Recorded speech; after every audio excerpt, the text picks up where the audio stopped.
นี่คนกันไล่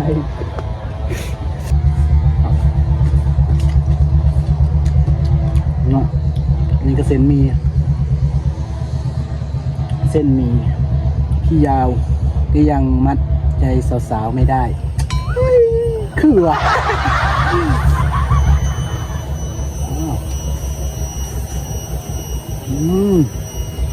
เอาไปไก่แล้ว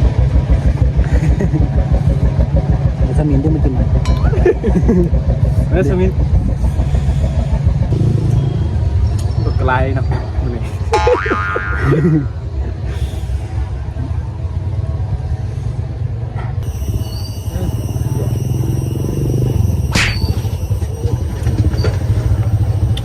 เป็นตำมะกุ้งตำกุ้งใส่มะกุ้งเนาะปวดแสบบรรยากาศทางตอนเนาะใครก็มักเบิ่งทางตอนหลายมือเสียเอายุแต่ยังเบียงฮานวันใดยังขึ้นต้นมาอยู่เนาะยังอยู่กระไรยังมันเนาะนะครับ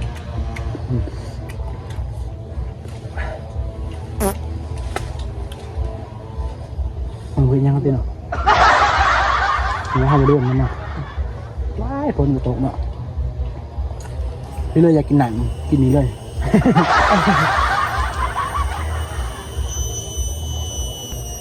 ความรักก็เหมือนมะนาวแต่ถ้าเธออยากขาวเธอต้องใช้ครีมอาซีฟ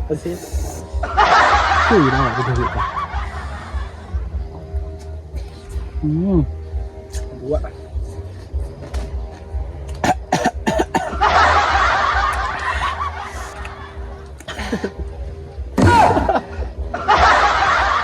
ตำบักพริกคนเนาะ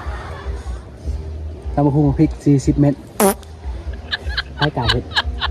แล้วก็มีอันนั้นมิงกะลาบา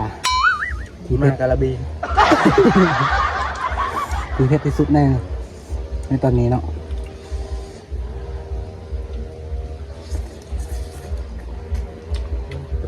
สบายสุดทุกเพชรเลยกินพักก่อน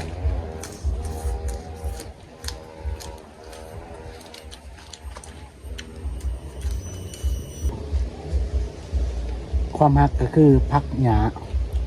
พาเขาบริเวณคาแล้วกลับมาเฮาสมัครเขาคมถ่ายเนาะ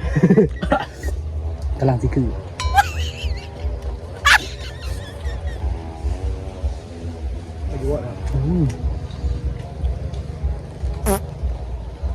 บางคนกว่ายุ่นครบในทางตอนในไฟสิหารเนาะ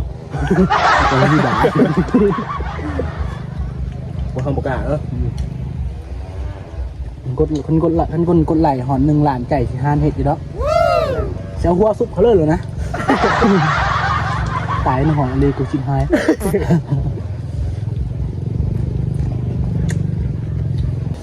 เจอกันคลิปหน้าทุกคนเนาะวันนี้มันแล้วเราชิโยนอยู่สิได้บาย